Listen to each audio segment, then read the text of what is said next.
Sri Subbarao-ji, Secretary to Vice President, Sri Surendra Tripathi, Director of our Institute, other functionaries and participants in this 10-month-long program.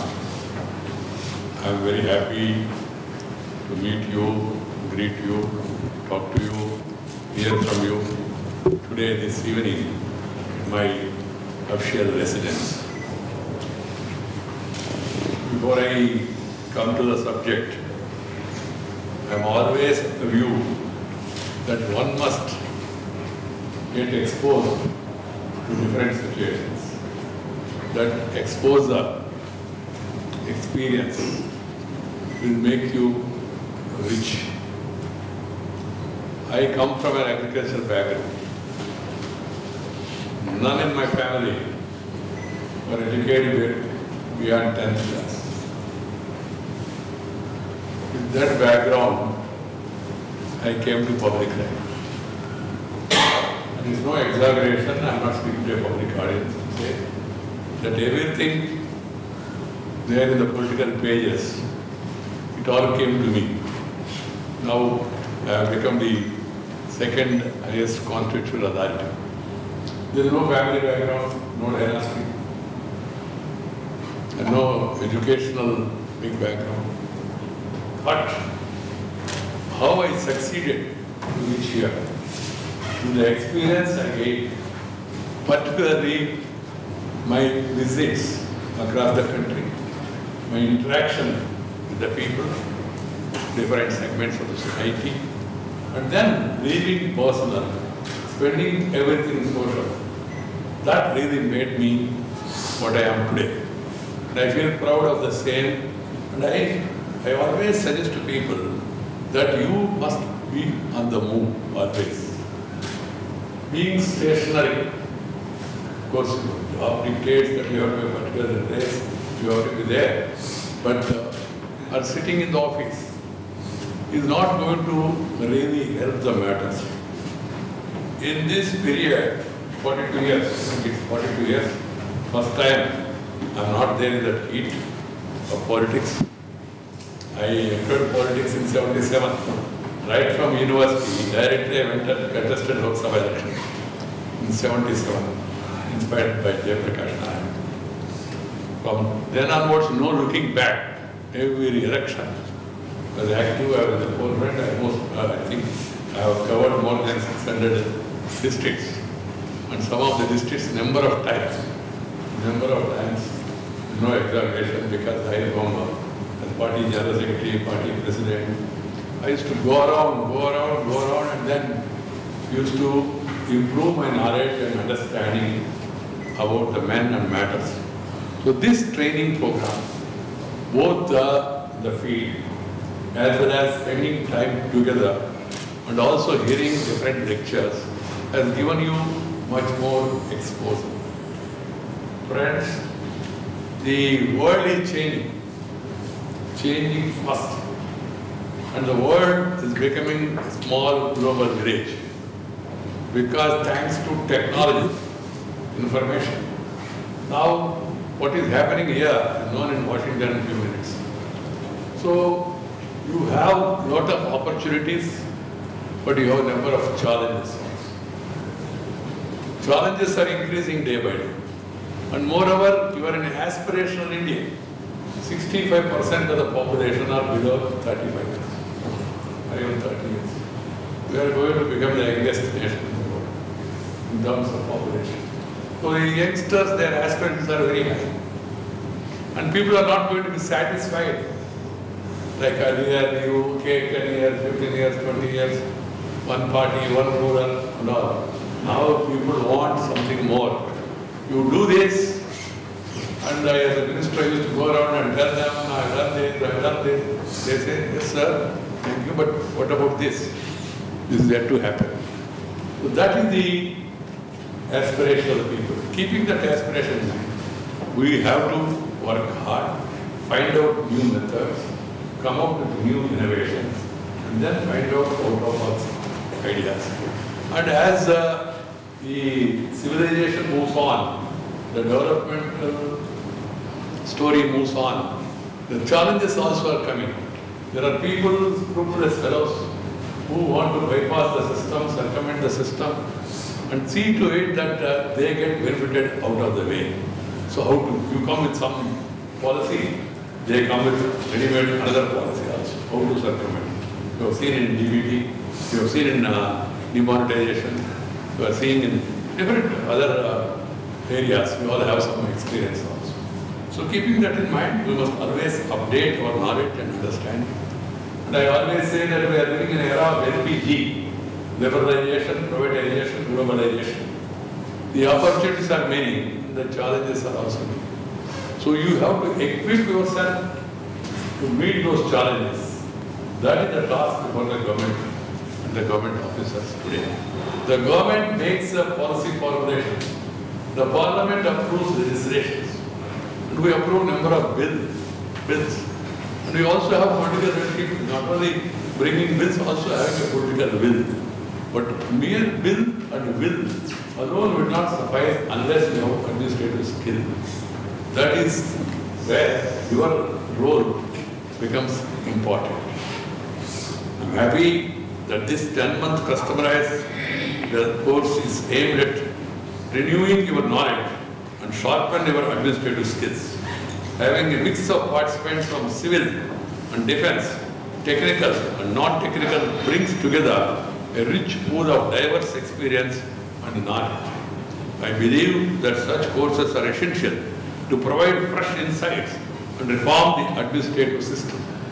The fast-changing political, social and economic milieu of the today demands a citizen-centric administration. This is more important. The entire thing should be citizen-centric. The people want an efficient and a responsible administration which address their concern quickly in a transparent and a fair manner. As I had said in another context, our Swarajya will have to be translated into Swaraj, that is good responsive governance. Implementation of the key element on which we have to focus more. Dear sisters and brothers, administrative reforms are a continuous process. We need to update and revamp the system and process in tune with the requirements. There is no room for archaic laws. I remember I was Parliament Affairs Minister. I think we have done away with around 1350 archaic laws. There are many more which are pending. And procedures also, we have to change the procedures. The problem is mostly with the procedures and the queries that are raised from time to time. This requires a fresh thinking, constant review of current practices, and the courage to suggest and implement change. The Prime Minister said time and again, he gave a 3-line advice. He said, reform, perform, and transform. Transformation of the nation. What is to be transformed? The nation. And the transformation ultimately must benefit the common people of the country. Their life should be more happy, more comfort. That is the expectation. If you are able to bring that transformation, that will really make the people happy. In your work situation, I am sure you will be facing new and daunting challenges. At the same time, every new situation presents you an opportunity to think innovatively and come up with out-of-the-box solutions by making optimum use of the resources available. Better, swifter service delivery is the need of the hour. Please underline, better, swifter service delivery is the need of the hour. Any development agenda should aim at inclusion, reaching the unreached, funding the unfunded, recognizing the unrecognized. That is the need of the hour. No doubt, our country's civil service are among the best in the world, but there is always room for improvement. As Sardar Vallabhbhai Patel, whom I personally admire very much, and the countrymen also, the unifier of India, and the creator of the Indian steel frame had said, you should be guided by the spirit of service. And to this, the elements of professional competence and constant learning. Civil servant should absorb new information and knowledge, adapt to a rapidly changing socio-political environment and address the key challenges in contemporary society. You need to be forward-looking. You must be always positive. That's my advice to all, including politicians. Be positive, not negative. Be constructive, not destructive. Be progressive, not obstructive. If everybody can really inculcate such habits and attitude, the country can progress very faster. Because we come out of the colonial rule, and then after 70 years also, some of us are not able to leave that negative mindset. The moment something is asked, then you start thinking, इससे करने से क्या होगा, वो करने से क्या होगा. एक तो सोचना चाहिए जरूर, मगर अंत में करना चाहिए. What is the solution? That should be our approach. How to come out of the problem? That should be our approach. You should proactively explore creative alternatives to the status quo. What we need today is to strengthen the dialogue with the people and making people partners in the progress of the nation. You should know the people's language, people's problems. That I have been insisting everywhere. I have taken it as a mission that Indian children should be educated in Indian languages to start. I always say 5 things should be remembered by everyone. One is the mother who has given us a beautiful birth. The second is the native place, the place where you were born. And the third is the mother tongue, the language that has come from mother's womb. Should never, never forget it. We must promote and protect it. And people speak their mother tongue by and large. And there is no problem in learning as many languages as possible. Learn English. Good. But at the same time, you must promote the mother tongue of the people, because the people know mostly their mother tongue. The bank, the revenue, or the registration department, the forest. You go and meet anybody. You cannot speak to them in English. They won't understand. And in non-Hindi states, you can't speak to them in Hindi. They don't understand.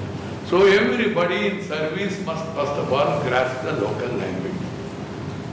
What we need to today is to strengthen the dialogue with the people. Dialogue is possible when you know each other's language. And you must make people's partners in the developmental story. I always tell politicians have developed a mindset among the people that everything will be done by the government. You don't worry, we will take care of you. Everything. Nowadays we are seeing the populism of people offering this, fridge, refrigerator, air conditioner, or even TV. They will come with much more innovative ideas in the coming days. Wait for the same. They will provide you food and also cooked food also. And they will come out with digestive methods also, I suppose, in the coming days. But what is required is the people, unless they become partners, no government program succeeds. I remember the Prime Minister told me when we launched the Swachh Bharat program, he told me, Venkaiah, isko सरकारी कार्यक्रम नहीं होता, इसको एक political रूप नहीं देना. मेरा मन में शंका आया, ये सरकारी कार्यक्रम नहीं, पॉलिटिकल नहीं तो है क्या? तुरंत उन्होंने कहा इसको एक जन आंदोलन का रूप देना चाहिए. It should be made into a people's movement. Because as I told you earlier, the mindset is सब काम सरकार करेगा, हम बेकार बैठे तो चलेगा.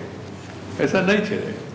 Without people's participation, you cannot get things done. So you know how the Swachh Bharat is picking up, because people, imagination, people's involvement, how the mindset have changed about Beti Bachao, Beti Padhao.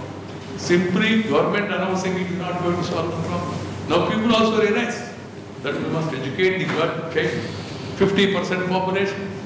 So you have to change the mindset of the people. I remember Bill Gates, when he met me, the urban development minister, he told Mr. Naidu, the Swachh Bharat, the cleanliness, the issue is not of money, the issue is of mindset. You have to change the mindset of the people, that they need to have a healthy. So slowly that mindset is changing. So we must all aim to see that first of all, mindset, attitude is changed. And secondly, people are involved in the developmental process and they feel that they are partners. They will do it provided if they understand that they have a stake in the system. मुझे भी कुछ मिलेगा, मुझे भी कुछ फायदा होगा। जब तक ये भावना नहीं आएगा लोगों में, तब तक वो लोग इसमें रुचि नहीं लेंगे। सरकार का कार्यक्रम है, वो अधिकारी आया, बताएंगे, जाएंगे। So this is what is important. I urge you to keep learning and absorb the best practices within the country and outside the country. The learning is a continuous process. This is what I have learned. Learning is a continuous process. So that's why everybody, including politicians, always focus on learn. Before you start yearn. Learn throughout your life. Because there are so many things to learn. Every day is a process of learning. I must tell you, I've been in politics, in public life for 42 years, 24/7. Meeting people, greeting people, talking with people, walking with people, eating with the people, spending time with the people. That has been my pastime. But after I became vice president, our people told me, sir, there is a protocol. You have to go by that system and all. So slowly after understanding the system, and then we have come out with some changes within the system and systemic changes. So I have identified 5 areas. One, universities. Universities, postgraduate centers. I've been continuously going around. I think so far I have completed already 75 universities. Interacting with the professors, with the students, trying to know what is happening, what are their expectations, what are their aspirations, what are their problems. One. Second is visiting institutes, IITs, IITs, IES, IIMs, to interact with those faculty, students, and also understand the problems, challenges, and what they are doing, what are the courses they are offering. And then third is meeting the farmers across the country. The farmers are the backbone of our economy. Agriculture is our basic culture. So we have to take care of agriculture, which is in dire distress today. It is facing multiple challenges. One is the government policies. The second one is market conditions. The third one is weather conditions, adverse weather conditions. Nature has been unkind to the farmers and all. So people are leaving agriculture and moving to other professions. They are trying to move. That's not a good thing. To some extent, okay. But if large scale of the people leave agriculture, then you will have food problem. Today we have surplus food, fortunately, thanks to our agriculturists. But if people start leaving, in a country like India's size, you cannot depend on imported food security. You need to have a homegrown food security. You are not Dubai, you are not Singapore, where you go to those two countries, you find everything fresh available, vegetables to fruits to everything. In small countries, they can import. Country of our size, 135 crore population. 35 or 30, I don't know, but population is increasing. But nobody is focusing their attention on that issue also. It's another problem. That is for the politicians to really take care. You need to have homegrown food security, and you need to take care of the hunger of the people. You may say there is no hunger. There is a hidden hunger. There is a hidden hunger. Proteins are missing. Many of us are suffering with that. Also, you go to doctor, even if you also overall inside. There is this vitamin deficiency, that vitamin deficiency, D3 deficiency, B12 deficiency. So you need to take care of that protein nutritional deficiency also. The country of India's size. So we need to focus on that. So I interact with the farmers, try to understand their problems, and also whatever I acquire, I try to pass on to the minister, to the prime minister, to the government, and to the officers also.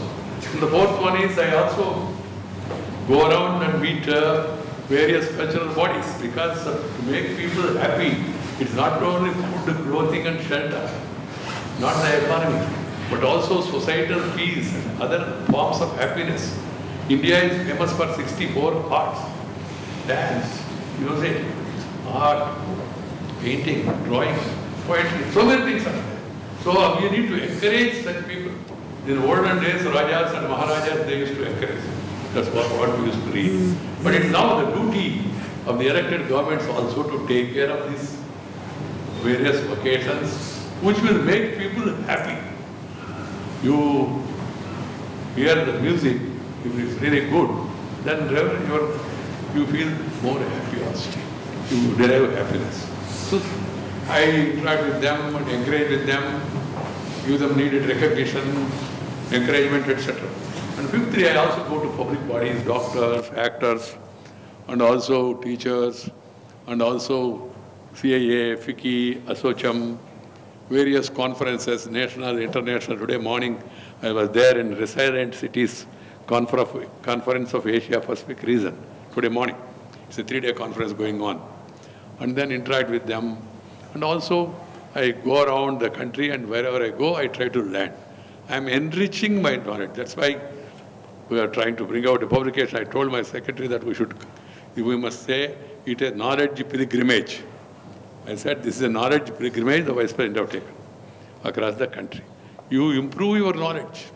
And it's a pilgrimage for the welfare of the people of the country, wherein you will pass on this knowledge which you acquire back to the people.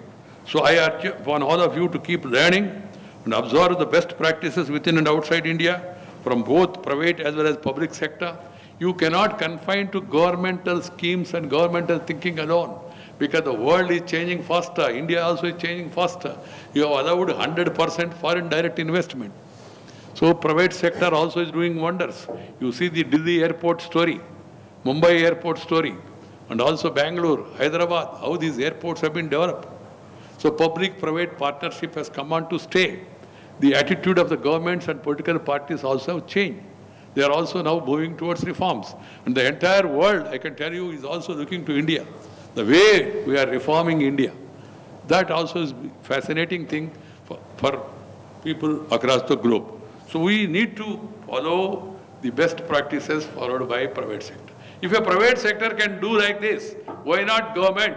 That should be a question we must pose to all of us. Politicians, at the same time, officers also. Why? What are the reasons for their success? What are the reasons for my drawbacks or shortcomings? One should analyze and try to compete. And also encourage private people also, because private means they are not Chinese, they are not Pakistanis, they are not others. You are allowing them, those companies, and you have problem with the private people. So you need to encourage private also. You should adopt and scale up best practices. The ultimate bottom line is each citizen and each person in this country must feel that there is a perceptible improvement in the quality of life. That should be our aim. You come from various walks of life, working in different services, but you represent really the public services as well as such services which are intended to serve the people. The name itself is services. All the civil services officers need to work together in unison, complementing and supporting each other with their specific domain experiences and expertise, so that India's growth story gets the much required momentum and direction. Instead of speaking through files, you must speak to persons. I was a minister, so I used to get briefed. If I from section officer, how the file moves on, goes around, and again goes back, and all. I said, why don't you people, 7 people, 8 people, 9 joint secretaries, sit together with the additional secretary and secretary, discuss, and come to some conclusions, and then put up the file. Slowly, a lot of change is coming, definitely. But we need change to happen faster, because the expectations of the people are high. The crux of the entire governance paradigm is implementation. How well is the delivery mechanism functioning? That is an yardstick. You may pass very good laws, you may bring so many reforms, but at the end of it, unless your performance and implementation, it's not good. So delivery mechanism is functioning. We have to build that culture of monitoring, evaluation, and constant reform. Even for the best of the systems, there is always possibility to become better. So I expect each one of you to be managerial leaders, upgrading our governance systems on a continuous basis towards higher levels of proficiency and efficiency, and take care of all the deficiencies that are there in the system. I will tell you a few examples. When the Prime Minister told us in the cabinet long back that we must open bank accounts, I being one of the senior those days, I said, okay, we will complete this during our tenure. The Prime Minister said, our tenure? I said, sir, a thing which could not be completed in 58 years, if you are going to complete it in 5 years, it's good. He said, no. Jaldi hona chahiye. Prime Minister is Prime Minister. So everybody kept quiet. But within 16 months, my friends, 36 crore bank accounts have been opened. 36 crore bank accounts. And I think it's the largest number in the world. And by whom? By the same bank officers. No OT. OT means overtime. Everybody has done their duty. That's why this could be achieved. So this is one example, shining example. And even the GST, which we have now in force.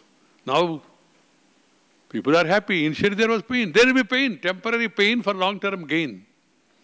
And even the demonetization with all, there is a criticism also. People have got right in democracy to criticize, to oppose, propose, and later oppose also.